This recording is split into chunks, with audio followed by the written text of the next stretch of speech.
शिवाय नमस्तुभ्यं श्री शिवाय नमस्तुभ्यं। सती कथा में कही थी कि नवरात्रे एकदम से प्रारंभ नहीं होते, अरे अमावस्या की रात्रि से प्रारंभ हो जाते, इसलिए उसको कहते हैं नवरात्रे।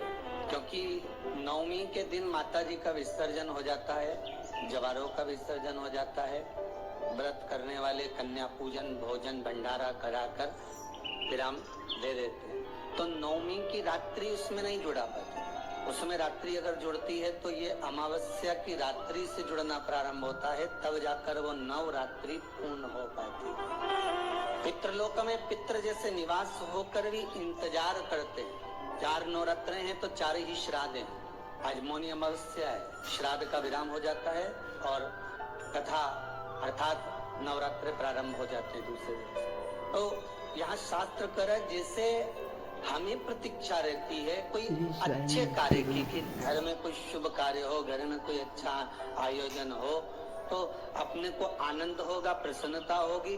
उसी तरह हमारे जो पूर्वज चले गए, जो पूर्वज चाहे वो अधोगति में गए हो, चाहे वो देवगति में गए हो, चाहे वो पितृलोक में निवास कर रहे हो, तो जितने भी पितृलोक में निवास करने वाले पूर्वज होते हैं वो भी ये विचार करते हैं कि हमारे घर के वंश द्वारा, हमारे वंशजों द्वारा कोई ऐसा सत्कर्म हो जिससे हमारे जीवन की वितृप्ति हो और हमें आनंद की अनुभूति हो। और ध्यान दीजिएगा महाराज, आपको चैत्री नवरात्रि का स्मरण होगा, आपको शरदी नवरात्रि का स्मरण होगा, पर जो आषाढ़ में और माघ में जो नवरात्रे पढ़ते हैं इसका एक आनंद ही दूसरा रहता है। बस इतना जरूर होता है कि दुनिया के लोग वो जो 2 नवरात्रे होते हैं उसमें कलश की स्थापना भी करते हैं, देवी का पूजन भी करते हैं, अर्चना भी करते हैं, मंदिरों में भीड़ भी रहती है और खूब प्रेम से माता का जगराता वगैरह सब होता है। पर ये जो नवरात्रे हैं 2 गुप्त नवरात्रे, इनका लोगों को स्मरण नहीं था। वो तो धीरे धीरे ये टीवी चैनल के माध्यम से कथाकारों ने, वक्ताओं ने स्मरण कराना जब चालू करा, धीरे धीरे बताना, मार्गदर्शन करना जब चालू करा, तब लोगों को ज्ञात होता गया कि कोई गुप्त नवरात्रा भी होता है, उसमें भी देवी की आराधना होती है। ये 4 नवरात्रे अलग अलग अवस्था के हैं, अलग अलग सुख के हैं और अलग अलग आनंद के। आपके घर में पितृदोष है, आपको ऐसा महसूस होता है, तो किसी भी नवरात्रि के पहले जो अमावस्या पड़ती है, जिस दिन अमावस्या रहे उस दिन चावल की कटोरी में एक कपूर का टुकड़ा रख दीजिए, छोटा सा, और कपूर का टुकड़ा रखकर उस कपूर को दरवाजे के बाहर कटोरी में ही, चावल रखी हुई कटोरी में ही उसको पितरों का स्मरण कर जला दीजिए।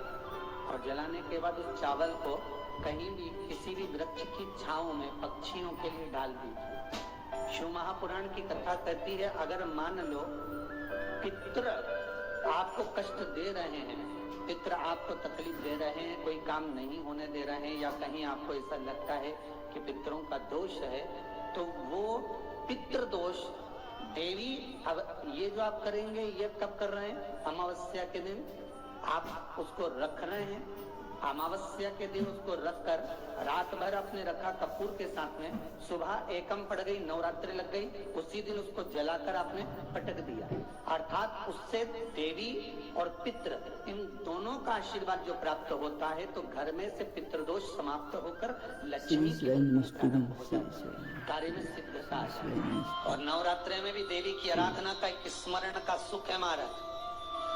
ज्योत का विधान है, नवरात्रि में देवी की ज्योत लगती है, अखंड ज्योति लगती है, जवारे बुआए जाते हैं, कलश लगता है, ज्योत का भी विधान है। जिसके यहाँ दिया अखंड जलाया जाता है, अगर वो दिए की लो, दिए की बाती अगर दक्षिण दिशा की होती है तो उसके घर में साल भर में एक घात जरूर होती है। जो दिया अखंड जलता है उसकी बाती का मुख दक्षिण का नहीं होना चाहिए।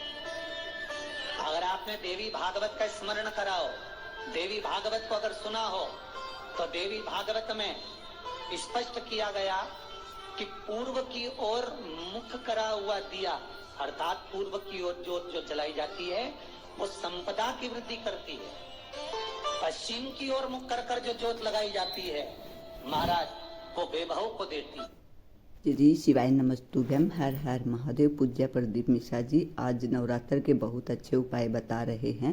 प्लीज़ वीडियो को लास्ट तक देखिए और चैनल पर बने रहे। पूज्य प्रदीप मिश्रा जी ने बताया है कि हमें अपने दीपक की बाती किस तरफ करनी है, किस तरफ करने से हमारे घर में सुख समृद्धि और धन का लाभ होता है। पूज्य प्रदीप मिश्रा जी ने बताया है कि दक्षिण दिशा में हमें ज्योत की बाती नहीं करनी चाहिए। ज्योत की बाती हमेशा हमें उत्तर दिशा में करनी चाहिए। श्री शिवाय नमस्तुभ्यम। प्लीज लाइक, कमेंट और शेयर जरूर करें।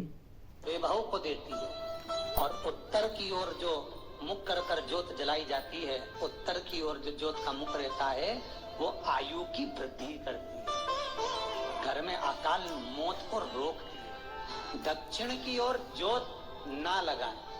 अगर आपको लगाना है पूरब की लगाएं, पश्चिम की लगाएं या उत्तर की लगाएं। और जितने दिन महारानी जगदम्बा जगत धात्री दुर्गा भवानी चैत्र नवरात्रि में, शरदी नवरात्रि में, आषाढ़ी नवरात्रि में, आदिकादिक पौष नवरात्रि में हम जगत जननी जगदम्बा की जब स्थापना करते हैं या हम नूतन घर का प्रवेश करते हैं या गणेश जी की स्थापना करते हैं या कोई दुकान को प्रवेश करते हैं या कोई शुभ कार्य करने के लिए अग्रण्य होते हैं तो हम कलश की स्थापना क्यों करते? कलश के अंदर आखिर ऐसा क्या विराजमान है कि 33 कोटि देवता उस कलश के अंदर आकर बैठ जाते हैं।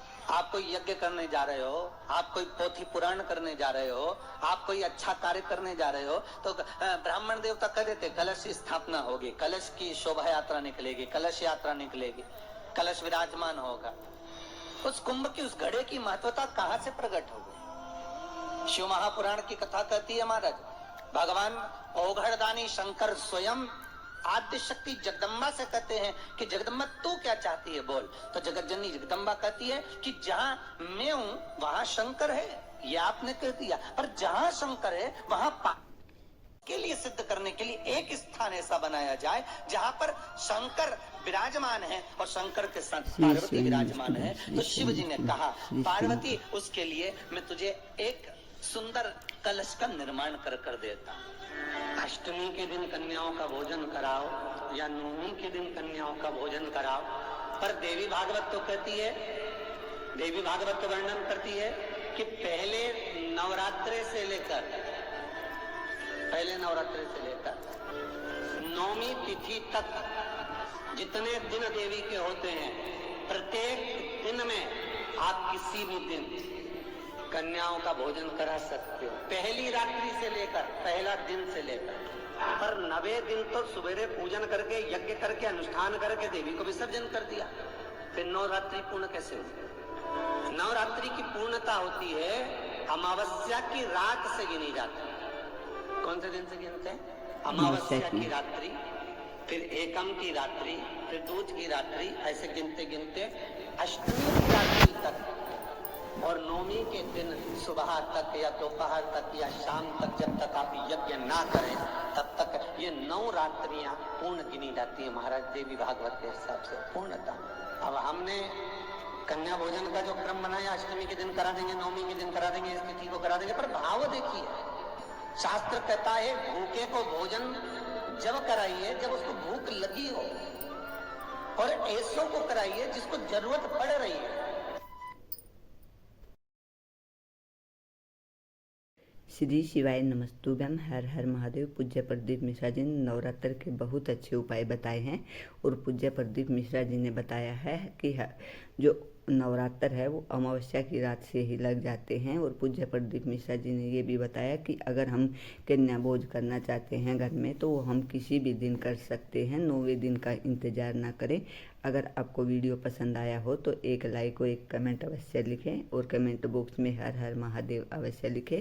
श्री शिवाय नमस्तुभ्यम। हर हर महादेव।